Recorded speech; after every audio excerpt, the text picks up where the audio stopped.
What's up, guys? Welcome to my channel.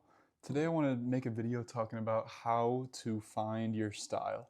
Today I'm just going to go through some steps and try to help you figure out what your style is and how to be more effective in making your art the way you make it. Yes, let's get into it. The first thing I want to talk about is you have to figure out what things visually do you enjoy. Like, what are some things that kind of grab your attention, that you come back to, that you like when you see it, or you're like, wow, that's really cool, or that's beautiful, or something like that. Basically, what you're gonna wanna do is kind of make like a little list of things. And so I chose three things that stick out to me whenever I think about that. And those three things for me are robots, nature, and surreal art. And those are just kind of three random things. There's many more things that I like. But these are like very basic ideas that I've used a lot in my art. But it takes the starting point. It takes saying like, hey, I like these things. I want to incorporate these things in the next stuff that I draw. So I'll give some examples. So like here's some of my sketchbook here.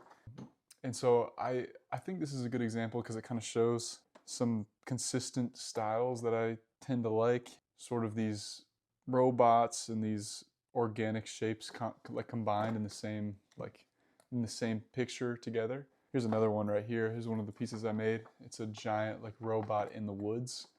And so you can see how I like, I can incorporate robots and nature.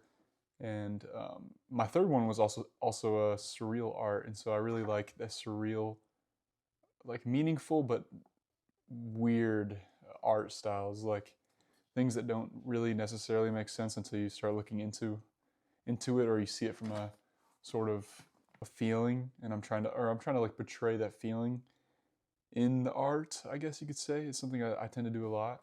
Or I just like to make stuff that really doesn't mean anything. And that's kind of some things right there that I really enjoy. Like I enjoy nature and I enjoy robots and surreal art, that's kind of magical.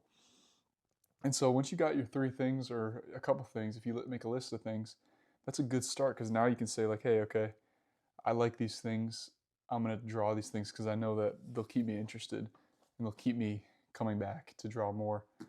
Um, so yeah, once you do that, the next step is sort of like, I guess, developing tendencies that you enjoy. So now that you found things that you enjoy, you have to figure out what of the things do you like. So there are a lot of robots I see online that people draw that I think are just not my type of thing. But then there are some drawings or some artists that make stuff that sticks out to me. I'm like, whoa, why do I like this? And you have to start thinking about these things. So the next step would be to try to find some artists that you like and take inspiration from them.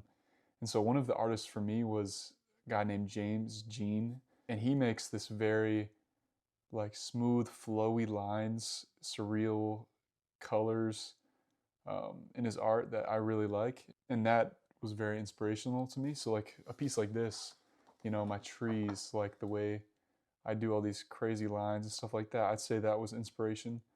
And I tend to do that in a lot of my art. I'll show you some other pieces of my art and how they all connect. So I can show you like how I found my style and how you can see my style kind of in all the pieces that I make. And so like if I'm drawing something, like if I draw a tree right now, I have developed tendencies that, you know, just are kind of the way that I do things. And so like if I'm drawing a scene, I usually draw trees this way because I just enjoy the way that it looks. And so, I have my way of kind of going about it. And basically that's kind of what you want to do. You want to try to figure out the way that you go about things. Um, and once you develop these little things that you do across your art, it'll start to kind of breathe your own like light into it, and it'll be like special. People will see, your art and say, okay, this is this guy's art because of the way that this is. This is one of the things that I have grown to draw this way. Are trees, I find it very fun to draw them like this with the overlapping lines and not really care about the realism, more of just the dreamy kind of look to it. Um, and so this is kind of how I go about it. And so basically you want to make things your way, the way that you find interesting, the way that you like, and get better and better and better at drawing that. And so these trees have gone a long way from like the way I draw them. I think I kind of understand now, so I can overlap them, really, really easily. I can kind of just create like a forest because of the way that I have developed it. I kind of just know where to go next, which is a really nice feeling because you kind of know what you're getting into a little bit more. And what's cool about something like this, like finding a style for something, it's not like the story of the art. It's like a piece of what makes it yours. And so your art can be about anything. Your art can be about, a character, can be a description of a feeling. And you can always use, I can always use this tree in this way. I can always make it look like this in my backgrounds. But all my pieces are different. All my pieces say something different, even though these are the same or similar. But I think that this is important to kind of find little things like this that you like, because it'll start to make your artwork stand out, and people will, recognize that this is something you do. And I think that's just important in general, especially if you're trying to build like a community with your art. Like honestly, I'm trying to do right now. I've noticed that this is something that um, is very important. Like to me, the combination of nature and technology, um, and the way that that looks together, it's not really about what it says. It's more about what it looks for me, like what it looks like to me, that matters. And so I find that it's easier for me to be interested in what I'm making whenever I combine those two things. So like here's some trees right here, and then usually what I'll do is, if I have a character I'm thinking of, um, he'll be usually like a robot or like a cyborg type design. And it just starts with an idea. So like, I don't know, I'll think of something right now. Let's do like a cool, like, I don't know, pyramid robot guy, like a pyramid head robot guy. So like, I don't know, I'll just kind of go for it. But what you'll notice whenever I start drawing this guy is, I'll do certain things that I've done in my other characters quite a bit. Um, so like once we got this guy, one thing I do a lot is I have their eyes closed. So I'll go like, that's just something I immediately want to do, is just make his eyes closed and like a little mouth like that. And then I'll start turning him into like a robotish kind of thing going on here, because for some reason I really enjoy doing that. And so, here's this little guy. I'll maybe even do like some cool line up his eye or something like that, and then sort of develop the body. I guess what I'm trying to show here is just that I've sort of found like my style and the way that the little tendencies that I think make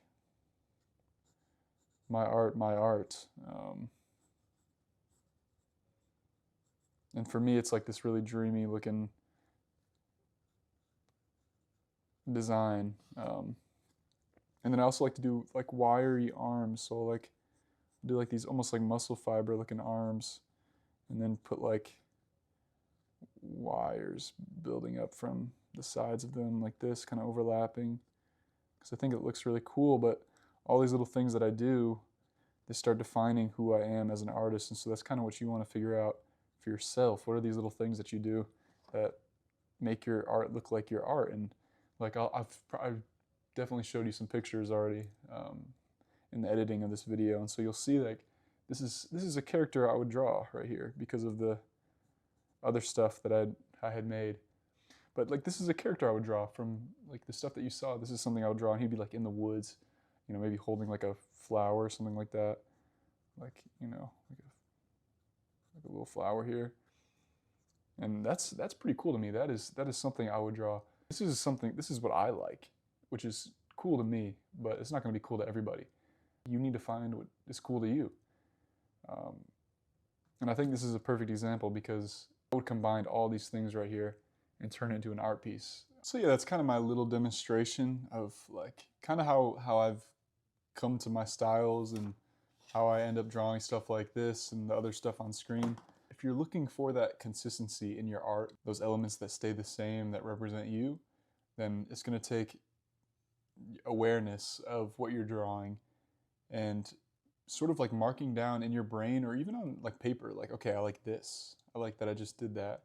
Or I like that this person did this and I want to try that.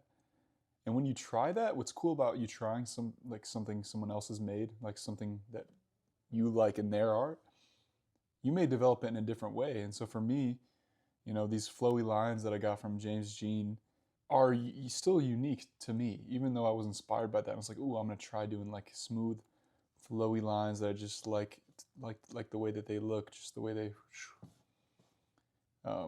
look natural, But we both have that like natural look, but in completely different ways. So that's what I think is cool about taking inspiration. I'm not really necessarily saying you should copy, but it's more of like being inspired to try something and just see, what happens, what you create.